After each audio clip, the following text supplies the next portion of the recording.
Hello and welcome everyone. Let's start today's new gambit, new aggressive opening line, and this time against the French defense. After e4, black not only using here the Sicilian defense like c5 or Ray Lopez defense after e5 or the Alohin defense after knight f6 or Caracan defense after c6, but one of the, I would say, oldest and quite popular defense is the French defense. e4, e6. So black immediately think about attacking white's e4 pawn after d7, d5. So immediately d5 not possible to play because, as we know, e takes d5 just force black to capture on d5 with the queen or to play knight f6. In that case, after knight c3, black is losing a tempo, and as we call this defense, the Scandinavian defense, and according to what we know, for black is quite difficult to reach the equal game. So the moves like e6 and c6 both are preventing black for d7, d5, trying to get rid of white's center control, especially the important e4 pawn. And after d4, of course, white's most natural continuation, and d5, white is having here different choices. So just quite a popular here move was e4, e5 advanced variation.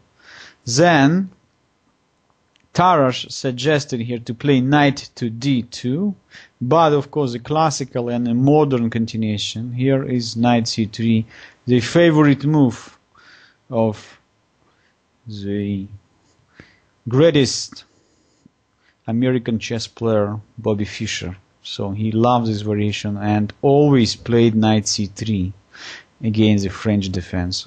Knight c3 is also one of the, I would say, favorite lines of another world champion, Vasily Smyslov. So he just showed here the greatest way how to destroy the players like Mikhail Botvinnik and others in his firm knight c3 variations. So after knight c3, black has also the choice. So first of all, the very old Rubinstein line, d takes e4.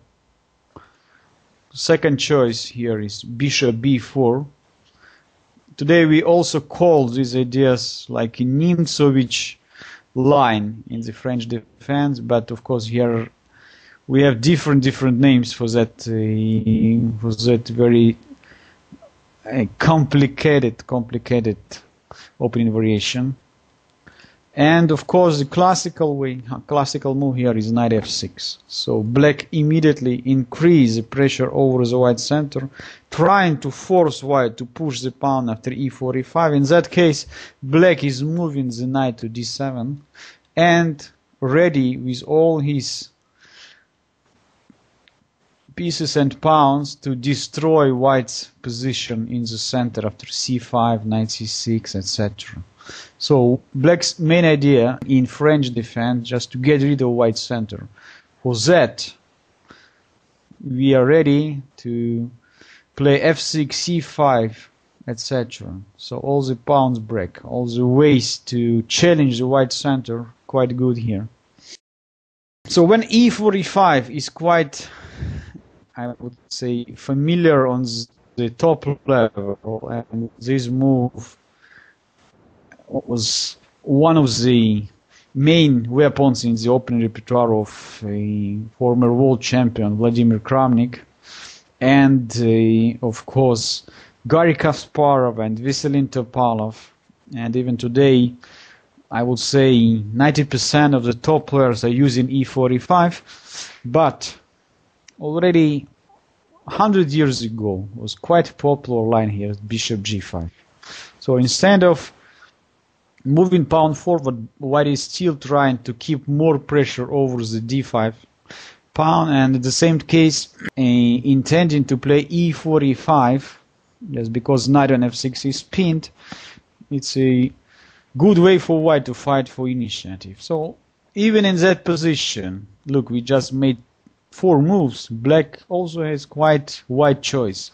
It's possible to play bishop e7, just very old continuation. Possible to play bishop b4, McCutcheon counterattack, and even d takes e4, some kind of Rubinstein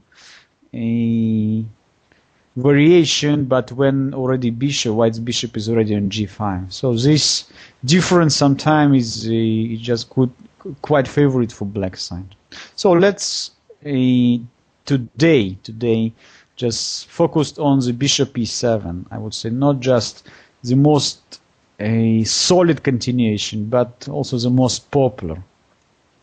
So after bishop e7, white has no many opportunities but to decide something about the center. And e4, e5. So now after knight f to d7, black is still ready after bishop takes e7, queen takes e7 to start the attack over the white center after c5 and knight c6, etc. In the 19th century, this position was also a bit popular, thanks to many games were playing, and this line was quite interesting in analysis. And for white, it was not so easy to reach the advantage, despite the fact that black is having slightly passive bishop on c8. Quite difficult for white was just at the same time protect the center, because black is intending c7, c5, and create some pressure on the king side. But already in something like 100 years ago, here just came very new idea, new line, and was suggested by the chess player with name Chatard, and he said that why not just to sacrifice here the pawn for opening the files against the black's king, because the king side is the most natural place where black's king could be safely placed. So he played h4, and this fantastic, I would say, idea becomes quite popular, and is almost many strongest on that time players were included this opening into the repertoire.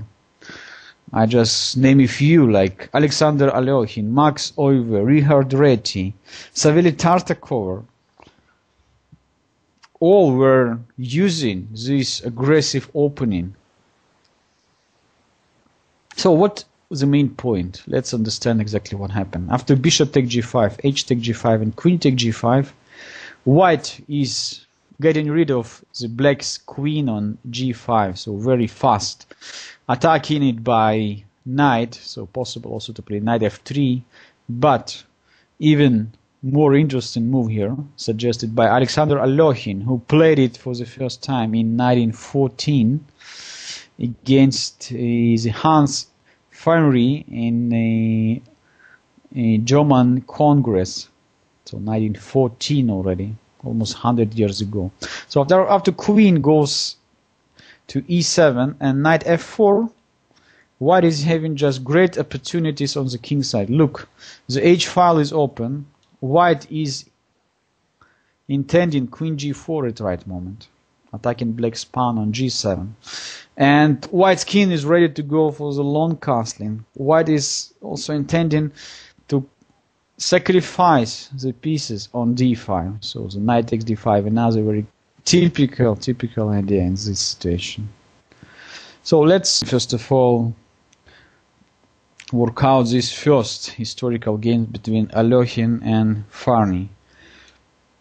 So after knight f4, black immediately decided to move the knight close to the king side and to play knight f8. Maybe at the right moment black could play knight g6, queen g4.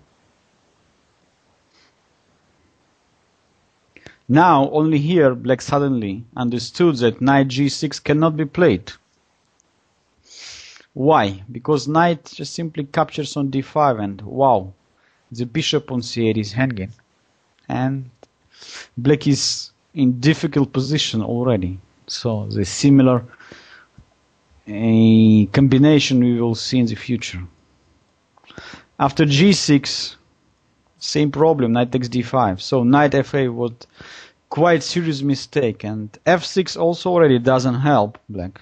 After e takes f6 and g takes f6, white cannot capture on d5 immediately because e takes d5 with the check. But after long castling, black is in very tough situation. c6, rook e1, king d8, rook h6.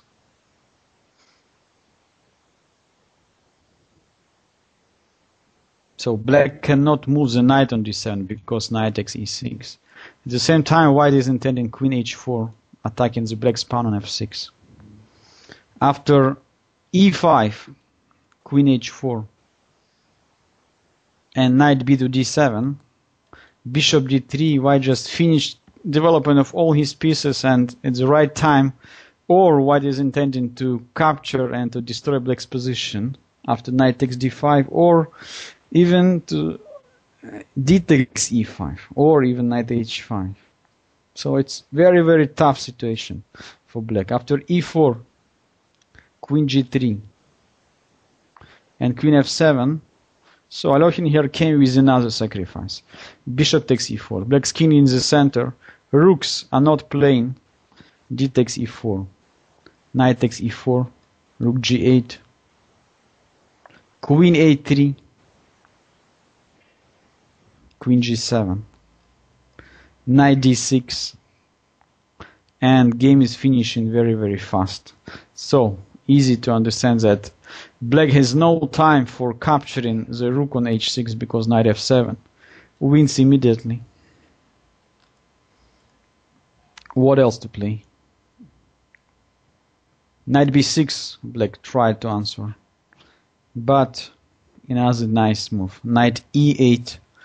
Once again, h6 rook cannot be captured because queen e7 checkmate. Queen f7. Check. Queen d7. And after queen takes f6, black decided to call it a day. Just 24 moves and the game is over.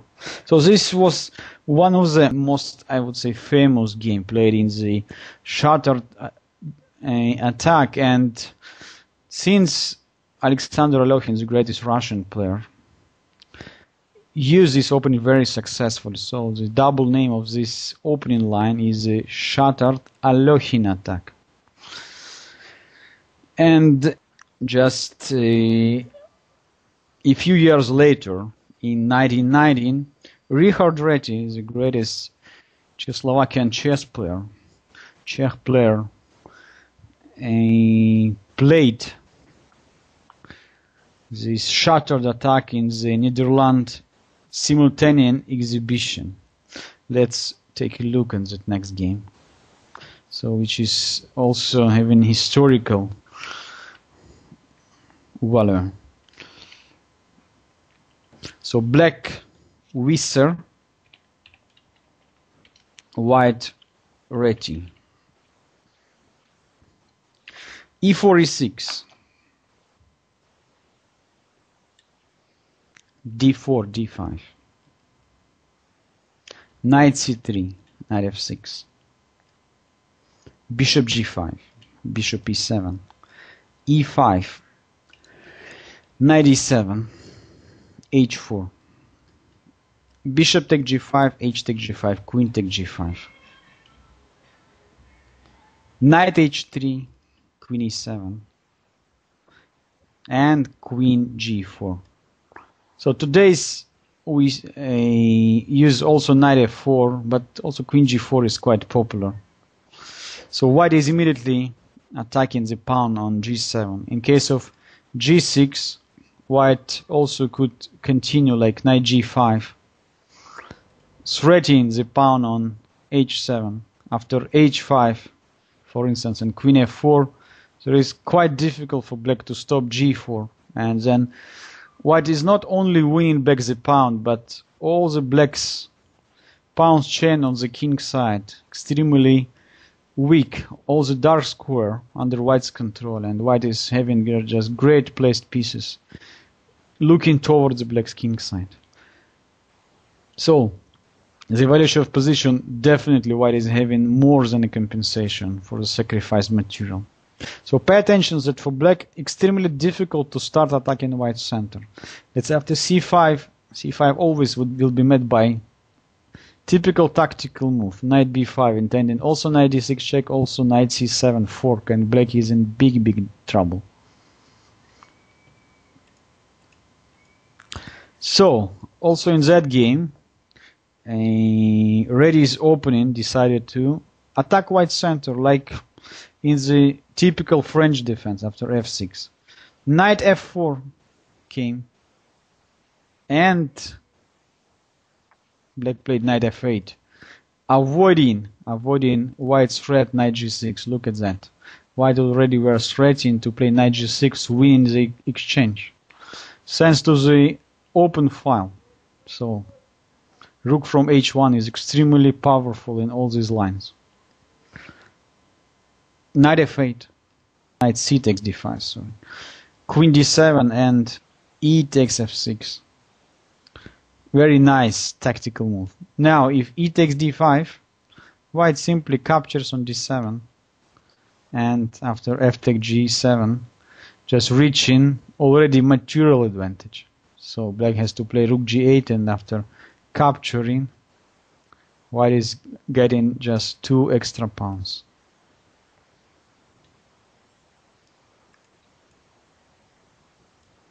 So in that case, knight on d5 cannot be captured. g6, and already came here with another combination. Knight takes g6. So what's the point? The point is that if in case of knight takes g6, white is ready to sacrifice the queen as well. Check, check, and black's position is completely removed. So black is going to lose another pawn on c7, and white is getting clear material advantage. So just catastrophe already in the opening after knight takes g6. Black played e takes d5, queen e2 check, intermediate move, queen e6, knight takes h8, knight c6, and long castling. Game is over. So white is not only having material advantage but also huge positional advantage. Queen takes e2, bishop takes e2, bishop e6, check on h5, king d7, knight f7. So finally salvaging this knight. So it's no way for black now to win this knight. White is just gaining decisive material advantage, exchange, and 2 pawns. Black resigned. So this is a Richard Reti game against Wisser from the Netherlands simultaneous exhibitions in the Netherlands 1919. So one more game from the Rotterdam tournament, played in 1919, same year, also by Richard Reti, but in that time his opponent was the player with the name Chatard.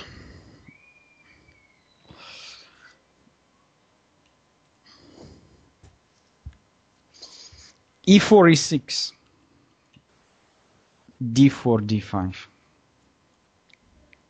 knight c3, knight f6, bishop g5, bishop e7, e5, knight f g7, h4, bishop takes g5, h takes g5, queen takes g5, knight h3, and after queen e7, queen g4, Black here used the novelty and played immediately f7, f5. So definitely white sacrificed a material not for idea to capture on f6. So queen g3, the most natural continuation. So now white is getting great outposts on f4, and once again, don't forget that white is intending knight takes d5 and knight g6, and black has to stop all the threats at the same time. a6, intending to c7, c5. As you know, that c5 immediately cannot be played because of knight b5. So black took control over the b5 square.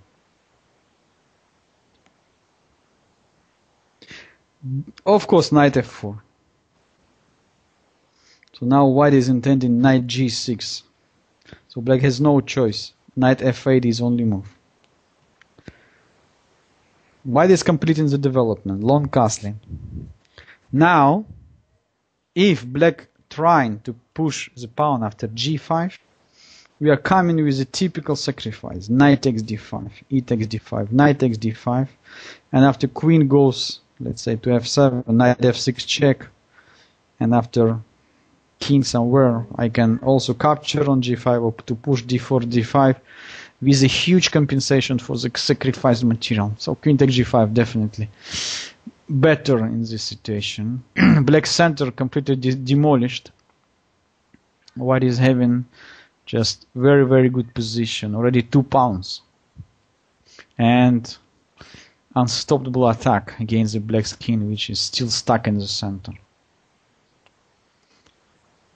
So that's why instead of trying playing aggressively after g5, black has to stack for passive defense after c6, trying to support the center. So already simply continuing developing his pieces. Bishop e2, knight bd7, and bishop h5 check. Black cannot play g6. Why? Because bishop take g6. Once again, the h7 pawn is pinned. Look at the white's rook on h1. So this open file is very, very important for developing the initiative on the king side. So king d8 is only answer, and white plays bishop g6, locking position on the king side. h6. So black were quite happy about this position, about the situation, because he's intending maybe to play knight b6, maybe b5, and then bishop b7. So king could be safely placed on c7. And now they start some very, very interesting. White is sacrificing the 2 pieces for getting rid of black's center. Bishop takes f5. E takes f5. Knight c to d5. C takes d5. Knight takes d5. Wow. What is that? White sacrificed 2 pieces. You can say, what for? The main problem for black is that his rooks and the bishop are not taking part in the game.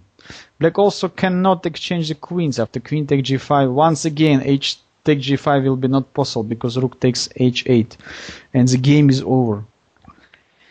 So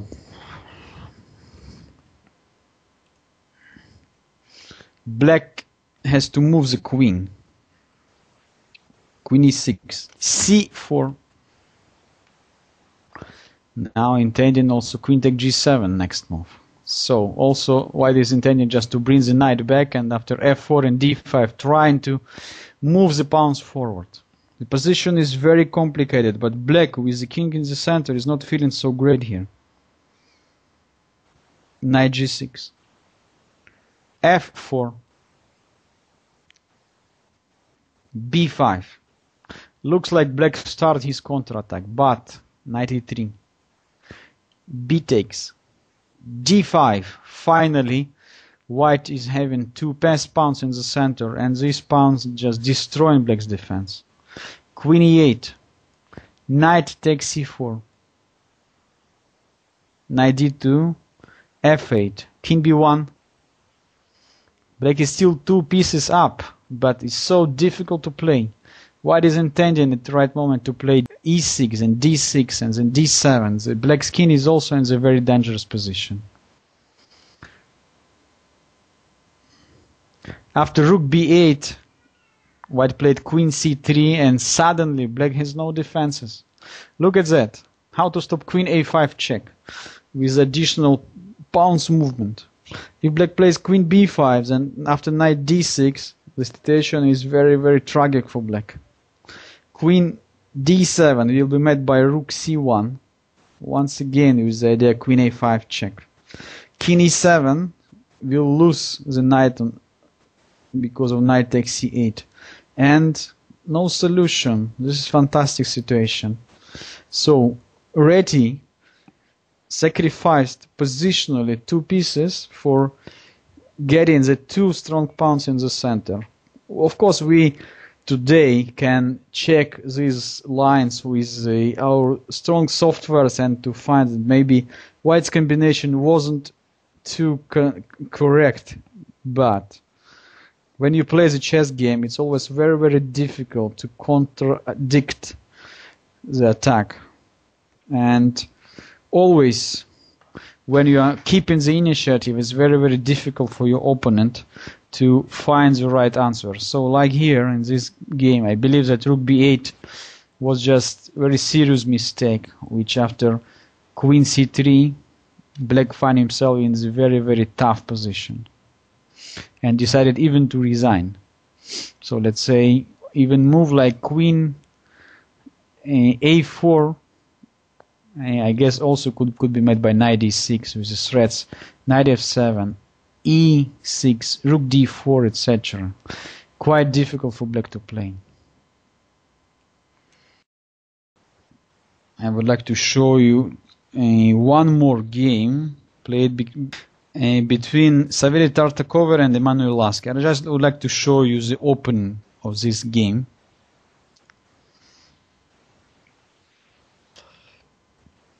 Here after e4, e6, d4, d5, knight c3, knight f6, bishop g5 and bishop e7, e5, knight d7, h4.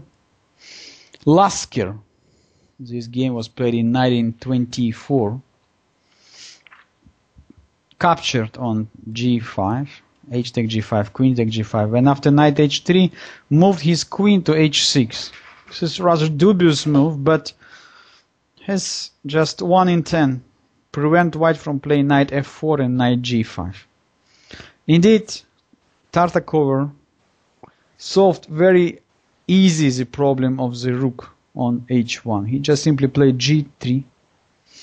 After a6, moved f4, and after c5, bishop d3, g6, queen f3. White is intending knight to g5 and black is in a very tough situation. So queen anyway should go to g7 where it stands very, very passively. The game continues. C takes d4, knight e2, knight c6, knight g5, queen g7, queen f2, h6, knight f3, and black still cannot solve all the problems. The bishop on c8 is still very passive. White is captured on d4 and still keeping the full control over the dark squares. But the main problem for black is a very passive position of queen of g7. So black only has to think about the defense, not about the counterattack. Knight c5. Long castling, bishop d7. Finally, Tartakover captured knight e takes d4. And after long castling, knight takes c6, knight takes d3 check, rook takes d3, bishop takes c6. Chatard played queen a7, and black find himself is in almost losing position. So white is just bringing the knight to d4. Still, the French passive bishop here is the main factor of white's success. Black queen on g7 is very, very passive, so white is just developing his decisive attack on the queen side thanks to the active position of all pieces and dominated knight on d4 against the black's passive bishop on c6. So the game finished very nicely. King c7, rook b3, d4, check, rook d1, rook d5, rook takes g4, rook h to d8, rook takes d5, bishop takes d5, check on c3, king d7, knight d4, black already could resign. Same problem, still the queen is too far away from the game. Queen f8, check, c4,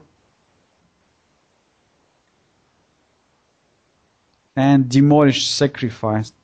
The last shot, knight takes e6, and look at the nasty position of all white pieces. Rook on the 7th rank, queen is very near the black's king, and the knight sacrificed on e6. Game is over, black resigned.